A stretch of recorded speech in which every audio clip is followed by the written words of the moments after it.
Hello and welcome to the first set of poetry readings for the channel. I shall be reading 3 poems per section, both the poem and a short analysis that I've written based on the feelings that I've had during this course of writing the poem, as well as reflection on the circumstances that created it. Poem 1. The Hunter. A midwinter's night, no one's awake. In the grass a silent creature lies. Its presence alone makes its target quake, along with the gaze of its bright yellow eyes. The hunter springs forward, light on its feet, its teeth reflecting the light of the moon. And although right now it experiences defeat, mark my words, it will hunt again soon. Because every dog will have its day, this wolf tonight will catch no prey. But mark my words, it will hunt again soon, under the light of the frozen moon. This was one of the first poems I've ever written, probably around 2010 or 2011, when my interest in wolves was at its highest. This was meant to evoke the aspect of the wolf as the awe-inspiring hunter, one of the many that I would make in my early days of poetry. It follows some of the stereotypical things with the whole moon and winter thing, but I must have been aware of the typical hunting pattern with wolves only successful 40% of the time or so. I concede it's not my best work, and as such why it's the introductory one, but it's one of those that I keep around purely for nostalgia's sake. Poem number 2. Pluto.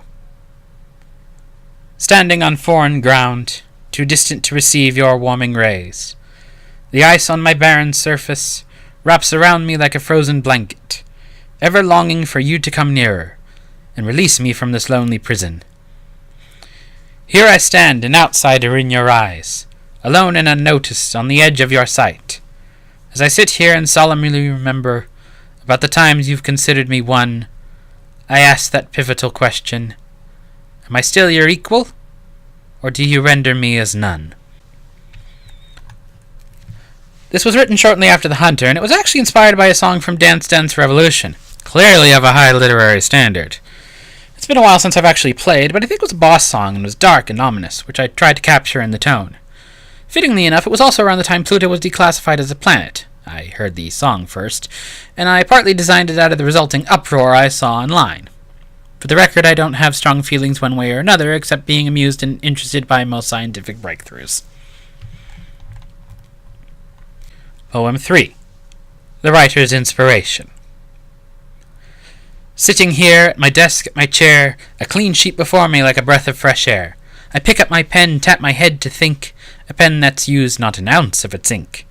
As I think of things I want to write, I begin to get into a mental fight. Should I talk of dragons and legends of old, or teach a lesson that needs to be told? The struggles continues, the ideas collide, suddenly the fighting subsides. What has held these ideas at bay? A new idea has entered the fray. This idea gives the others a much-needed rest, and I know soon that this one's the best. Sitting here at my desk, at my chair, a clean sheet before me like a breath of fresh air, I take up my pen, tap my head to think, a pen that will use all of its ink. How do I know which one is the best? An original one has quieted the rest. Why retell the fables of old when I can make up what's never been told? I begin to write, my imagination takes flight, a series of events that constitute my night. All the werewolf and elven and human din makes me come up with my own little spin. I cannot wait until my book gets finished. Alas, then comes the fear of getting it published. Laying down in my bed under the sheet, I think of my work and why it's so neat.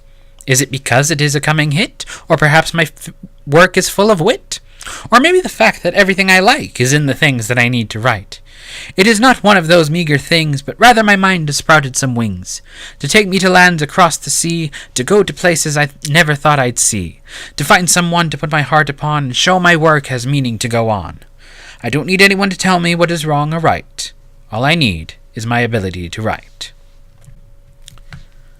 Back in the early days of my writing, I had a more optimistic approach as to how writing was done, long before my anxiety towards it and the breaking of my ego with failed vanity publishing, otherwise known as self-publishing.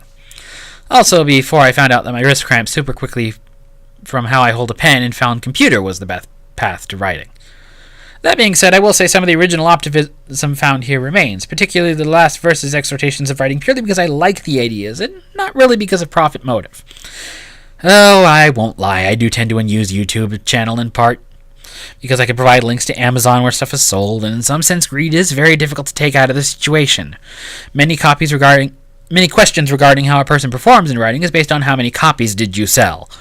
However, I also acknowledge my niche presence in YouTube, being the platform it is a wonderful way of sharing things. The first verse also quite accurately predicted my later ADD-like state regarding my approach to work.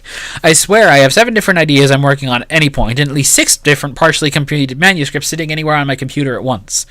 I've managed to sort of tone it down and work on 1, maybe 2 at a time, but at this moment the fact that I keep coming up with ideas without finishing ones already in progress is my greatest problem that prevents me from having more work done.